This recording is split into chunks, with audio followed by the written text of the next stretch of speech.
You can't save the world, but you can embody what would save it if made universal.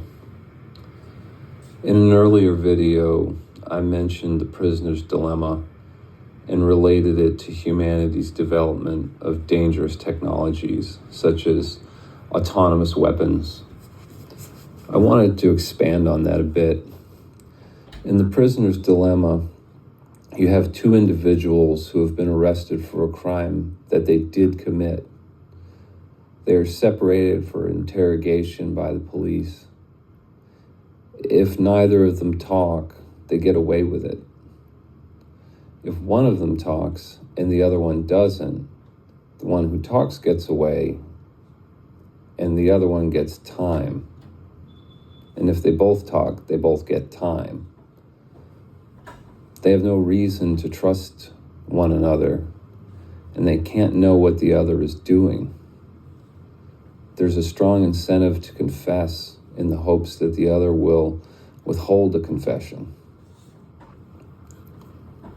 How this technology development issue relates to the prisoner's dilemma is that if such weapons are developed by nobody, we're better off because they're inherently dangerous. They may increase the chances of destruction and not just the magnitude of it when it happens. However, to not develop such weapons when an adversary does is to risk being on the wrong side of a technological edge. And so the weapons will be developed by someone, if not everyone. It's not like nuclear weapons at this point, where we have serious sanctions to levy against those who attempt to proliferate. Everybody can develop these weapons if they so choose. It's just a matter of the capability to develop them. History shows that the result of being technologically eclipsed is either subjugation or extermination. It's just what human beings have been doing to each other at every opportunity throughout recorded history. We other others, dehumanize them and kill them, take their land, possessions, and women. We are like animals fighting for territory. Our aggregate level of consciousness is that of the animal, and yet we keep developing more efficient ways to kill each other. Even if we develop a super weapon, it won't stop us from actively killing each other with weapons that reside on the lower rungs of escalation. The peace that's afforded by a lawgiver extends only to its borders. If you zoom out to the international level, you find that the lawgivers have no lawgiver, and thus they fight between themselves. Civilization just makes for a Hobbesian state between nations. The Hobbesian state goes to a higher level.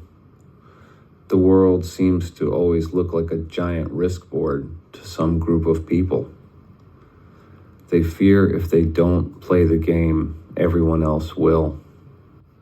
Different nations are driven by different things, and bigger than nations are civilizations. There are different civilizations trying to digest each other in various ways. If the civilization is held together by a proselytizing religion, that religion will be driving every possible frontier. If the civilization is a vehicle for a capitalistic oligarchy, it seeks to ever grow to match real assets under its control to what it is conjured through fractional reserve banking, through monetary expansion. It uses industry and the military-industrial complex to open markets. It sees human beings as commodities, interchangeable in every way like grain.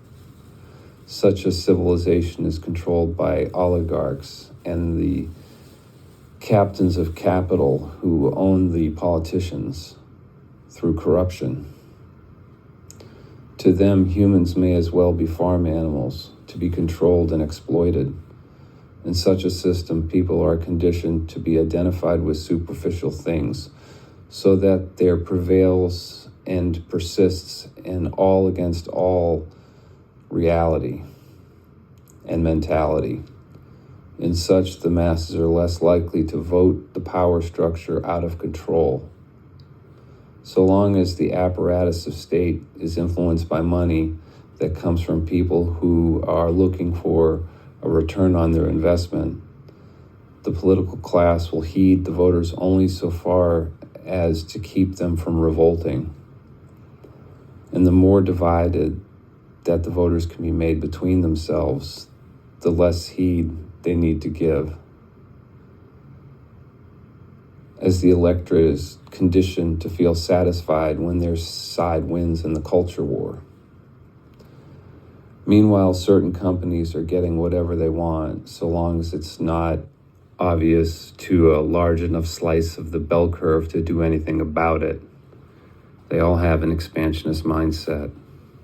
So, on the one hand, we have various kinds of one world religion aspirations, as well as the elite who want to form a worldwide corporate state that runs the earth like a slave planet or a farm to support their opulence, like the Harkonnen planet in Dune.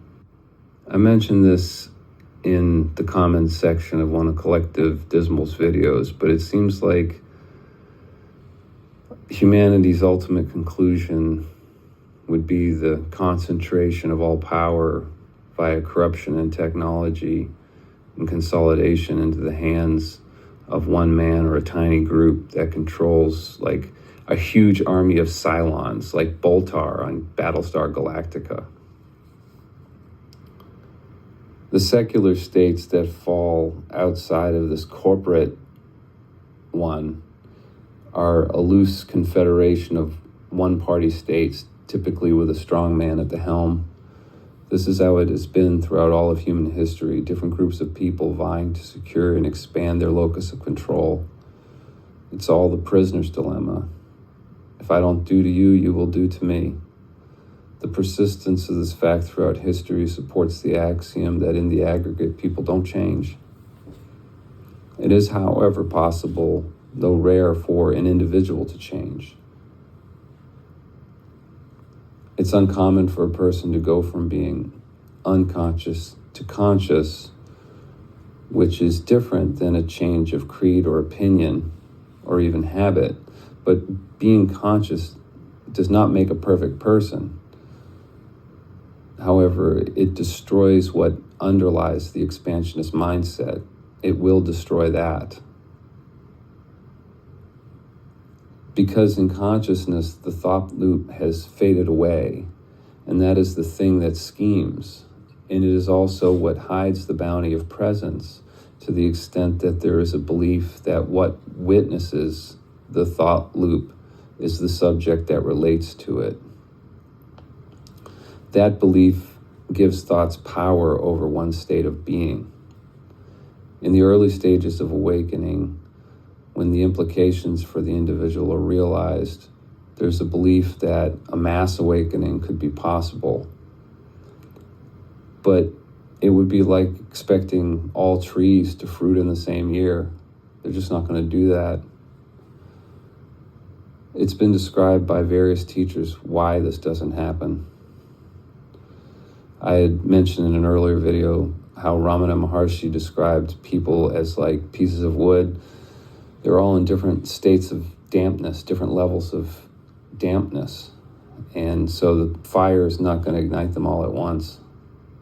And they're all going to be exposed to it at once. The Buddha described the journey through samsara as being one that occurs over many lifetimes. Regardless of whether or not you believe in reincarnation, what the Buddha teaches points to the end of desire and thus suffering. So regardless of whether or not reincarnation is ended in this, whether or not it's real, the end of desires is possible and discoverable. it has been tested by individuals who are able to point to how it may be discovered. It's likely, however, that the availability of information afforded by the internet provides nearly everyone who is ripe for it at least the means to discover the pointing that will lead them to liberation. Suffering can make for ripeness if the right pointing presents itself when there is sufficient pain to motivate investigation into its source. When it's realized the role that unwanted thoughts play in suffering, then the thread on the sweater of ego may be found and pulled to unravel it. If one seeks to do a surgical strike on one unwanted thought, the success that's had in that endeavor can motivate its use on other unwanted thoughts. And then spiritual practices may be incorporated that have system-wide effects on the body as the endocrine system is less often triggered. There's a conservation of energy in this, as well as an allowing of the energy body to rise in position and frequency.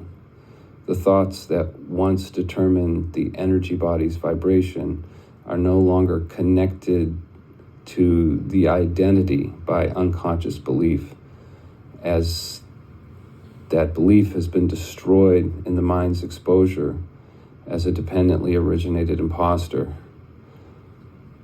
of exogenous origin, the formation of which was witnessed by what it purports to be. Presence and the modality of surrender combined with an inclination towards virtue that gets easier as that which used to separate us from others is no longer regarded as self.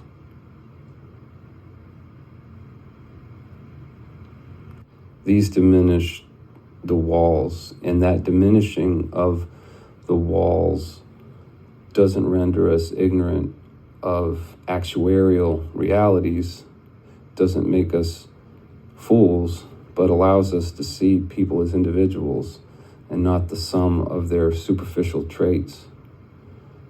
Virtue is also rendered automatic in the absence of desire, which is not a deadness but an aliveness that reveals the pointlessness of pursuing the former objects of desire, the product of which does not measure up to the natural state of being.